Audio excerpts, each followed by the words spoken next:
안녕하세요. 무익한 종입니다. 오늘은 지난 시간에 살펴보았던 달란트의 비유에서 달란트가 왜 성령을 의미하는지 그 성경적 근거를 좀 더 들여다보겠습니다. 다음으로는 이 달란트의 비유가 주님의 다른 비유들과 사실상 같은 메시지임을 보여줄 근거들을 찾아보려고 합니다. 우리는 지난 시간에 달란트의 비유에서 주인이 타국으로 떠나면서 종들에게 맡긴 달란트가 바로 성령이었음을 알게 되었습니다. 주님께서 성령을 달란트에 비유하셨다고 해석할 수 있는 근거는 복음서와 사도행전에 기록된 예수님의 약속이었습니다. 주님은 고난받으시기 전에 제자들에게 성령을 보내주시겠다고 거듭 약속하셨습니다. 그리고 부활하신 후에 아버지께로 올라가시기 전에도 약속하신 성령을 기다리라고 말씀하셨습니다. 우리는 주님께서 보내시겠다고 약속한 성령께서 우리의 구원 사역에 있어서 얼마나 중요한 역할을 맡고 계신지 간과해 왔습니다. 그러나 주님의 말씀에 근거해 보자면 성령 하나님은 성자 예수 그리스도만큼이나 구원에 있어서 결정적 사역을 하시는 분임을 알 수 있습니다. 주님은 십자가의 죽으심과 부활하심 뿐만 아니라 성령을 보내심으로 구원을 완성하시겠다고 약속하셨습니다. 따라서 우리가 주님께서 성령을 주시겠다는 약속을 찾아보는 것은 비유 속 주인이 종들에게 맡긴 달란트가 바로 성령이라는 사실을 더욱 확신할 수 있게 할 것입니다. 마태복음 7장 7절에서 11절 말씀 보겠습니다. 구하라 그리하면 너에게 주실 것이요 찾으라 그리하면 찾아낼 것이요 문을 두드리라 그리하면 너희에게 열릴 것이니 구하는 이마다 받을 것이요 찾는 이는 찾아낼 것이요 두드리는 이에게는 열릴 것이니라. 너희 중에 누가 아들이 떡을 달라 하는데 돌을 주며 생선을 달라 하는데 뱀을 줄 사람이 있겠느냐? 너희가 악한 자라도 좋은 것으로 자식에게 줄 알거든. 하물며 하늘에 계신 너희 아버지께서 구하는 자에게 좋은 것으로 주시지 않겠느냐? 이 말씀의 평행 구절인 누가복음 11장 13절을 보면 아버지께서 구하는 자에게 주시겠다고 약속한 것이 무엇인지 분명히 알 수 있습니다. 너희가 악할지라도 좋은 것을 자식에게 줄 알거든. 하물며 너희 하늘 아버지께서 구하는 자에게 성령을 주시지 않겠느냐 하시니라. 따라서 주님께서 구하는 자에게 주시겠다고 약속한 것이 바로 성령 하나님이란 사실을 알 수 있습니다. 이제 요한복음으로 가서 세례 요한의 증언을 들어보겠습니다. 요한복음 1장 32절에서 34절 말씀 읽겠습니다. 요한이 또 증언하여 이르되 내가 보매 성령이 비둘기같이 하늘로부터 내려와서 그의 위에 머물렀더라. 나도 그를 알지 못하였으나 나를 보내어 물로 세례를 베풀라 하신 그이가 나에게 말씀하시되 성령이 내려서 누구 위에든지 머무는 것을 보거든 그가 곧 성령으로 세례를 베푸는 이인 줄 알라 하셨기에 내가 보고 그가 하나님의 아들이심을 증언하였노라 하니라. 세례 요한은 예수님이 죄인들을 구원하실 구원자임을 알아보게 된 경위에 대해 설명하였습니다. 그는 자신이 예수님께 세례를 베풀자 성령이 비둘기같이 하늘로부터 내려와 그의 위에 머무는 것을 목격하였다고 증언하였습니다. 그리고 하나님께서 말씀하시기를 그가 세례를 베풀 때 누구 위에든지 성령이 내려 머무는 것을 보거든 그가 성령으로 세례를 베푸는 자인 줄 알라 하셨기 때문에 예수님이 하나님의 아들이라고 증언한다고 고백하였습니다. 우리가 요한의 증언을 통해 알 수 있는 것은 예수님께서 자기 백성을 구원하실 방법이 바로 그들에게 성령을 주심으로 그들을 구원하실 것이란 사실입니다. 마지막으로 주님께서 사마리아 여인을 찾아가 하신 약속을 찾아보겠습니다. 요한복음 4장 13절에서 14절 말씀 보겠습니다. 예수께서 대답하여 이르시되 이 물을 마시는 자마다 다시 목마르려니와 내가 주는 물을 마시는 자는 영원히 목마르지 아니하리니 내가 주는 물은 그 속에서 영생하도록 솟아나는 샘물이 되리라. 여기서 주님께서 여인에게 주시겠다고 약속하신 영원히 목마르지 아니하는 물, 곧 영생하도록 솟아나는 샘물은 무엇일까요? 요한복음 7장 37절에서 39절 말씀 보겠습니다. 명절 끝날 곧 큰 날에 예수께서 서서 외쳐 이르시되 누구든지 목마르거든 내게로 와서 마시라. 나를 믿는 자는 성경의 이름과 같이 그 배에서 생수의 강이 흘러나오리라 하시니 이는 그를 믿는 자들이 받을 성령을 가리켜 말씀하신 것이라. 예수께서 아직 영광을 받지 않으셨으므로 성령이 아직 그들에게 계시지 아니하시더라. 주님께서 우리에게 약속하신 영생하도록 솟아나는 샘물은 바로 성령님이었습니다. 사실 주님께서 행하신 모든 기적과 말씀하신 모든 비유가 다 동일한 약속입니다. 따라서 달란트의 비유와 다른 예수님의 비유들 또한 사실상 동일한 메시지입니다. 주님은 각각의 처지와 형편이 다른 성도들에게 저마다 다른 교훈과 해법을 제시하시는 분이 아닙니다. 내 상황에 필요한 교훈과 해법을 원하는 사람이라면 주님의 말씀이 아니라 법당에 가서 스님의 설법을 듣는 것이 낫습니다. 그러나 주님은 우리의 소원 성취나 문제 해결을 위해 오신 분이 아니라 참 생명을 주시기 위해 오셨고, 주님은 오직 나만이 너희에게 참 생명을 주는 구원자라고 말씀하셨다는 것을 잊지 말아야 합니다.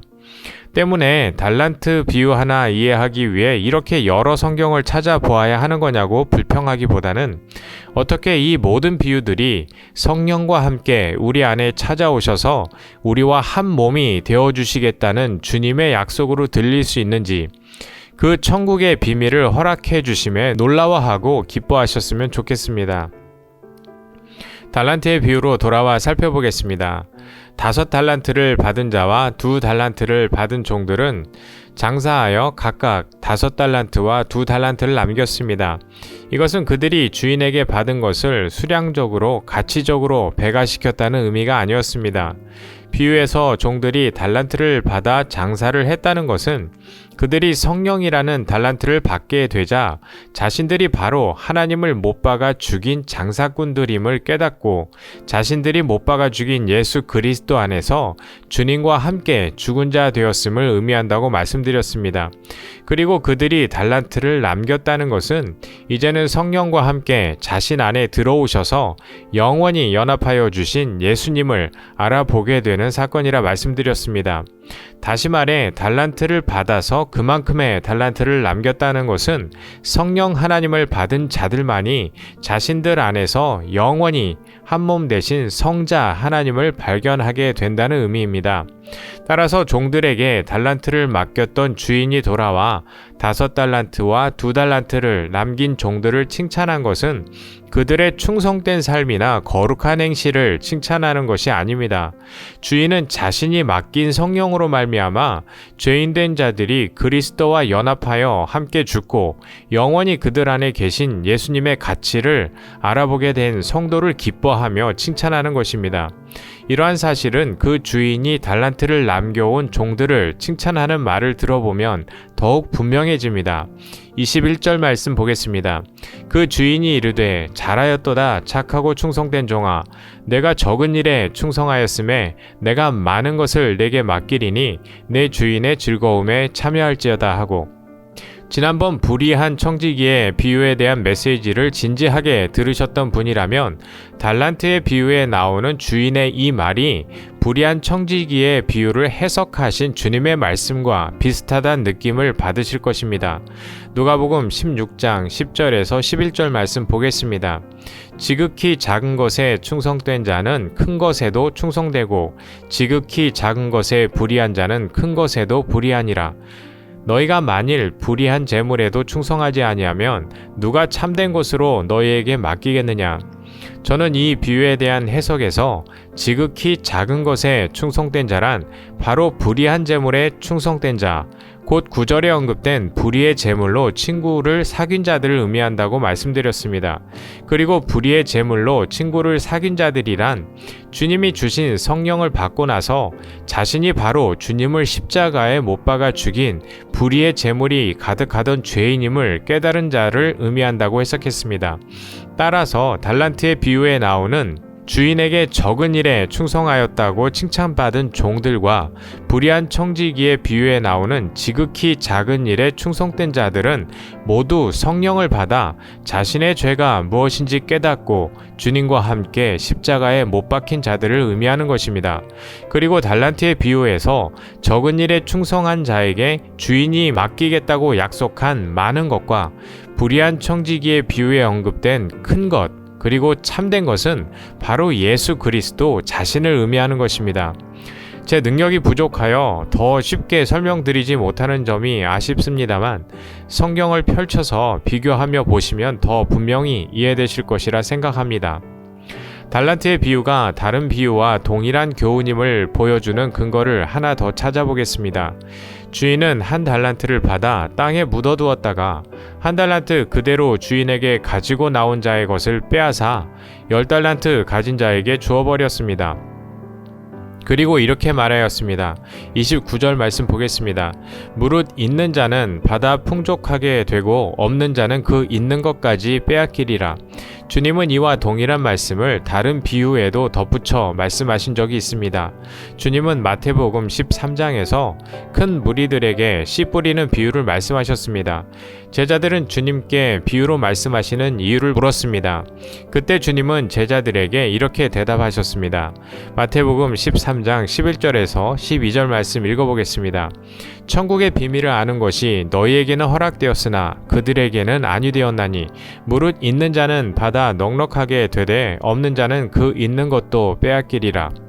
우리는 주님의 말씀을 통해 있는 자는 받아 넉넉하게 된다는 것이 의미하는 바가 바로 천국의 비밀을 허락받아 그 비밀을 알게 되는 것과 같은 맥락임을 알 수 있습니다. 따라서 달란트의 비유에서 달란트를 남겨 주인에게 칭찬을 받은 자들은 바로 성령을 받아 그들 안에 천국의 비밀이 되시는 예수 그리스도를 보게 된 자들을 의미하는 것입니다. 지금까지 살펴본 대로 주님의 달란트 비유는 다른 모든 비유들과 동일한 복음이자 구원의 약속입니다. 주님은 창세 전에 택하신 자기 백성을 찾아오셨습니다. 그러나 그들은 주님을 알아보지 못하고 주님을 못 박아 죽여버리고 말았습니다. 그들은 자기 의에 충만한 장사꾼들이었기 때문입니다. 그럼에도 그들은 자신들이 자기 의에 눈먼 장사꾼이란 사실도 자신들이 못 박아 죽인 분이 자신들을 구원하러 오신 하나님이라는 사실도 깨달을 수 없었습니다. 그러나 주님은 그렇게 죽어 마땅한 죄인들에게 약속하신 성령을 보내어 주셨습니다. 그렇게 주님께서 약속하신 성령을 받은 자들만이 자신들이 장사하는 자들이었음을 깨닫게 되고 자신들이 못 박아 죽인 그 하나님이 성령과 함께 자신들 안에 찾아오셨음을 보게 되는 것입니다. 이것이 바로 달란트를 받은 자가 장사하여 달란트를 남겼다는 의미이며 그들에게 허락된 천국의 비밀인 것입니다. 사랑하는 성도님, 이제 성도님이 바로 주님을 십자가에 못 박아 죽인 장사꾼임을 인정하십니까? 그리고 약속하신 대로 성령님과 함께 성도님 안에 찾아와 이젠 내가 너의 영원한 처소가 되어주리라 말씀하고 계신 주님의 음성이 들리십니까? 그렇다면 성도님은 주님께 천국의 비밀을 허락받은 자이며 주님은 마지막 날에 성도님을 보시며 이렇게 칭찬하실 것입니다. 잘하였도다 착하고 충성된 종아, 내가 적은 일에 충성하였음에 내가 많은 것을 내게 맡기리니 내 주인의 즐거움에 참여할지어다. 아멘.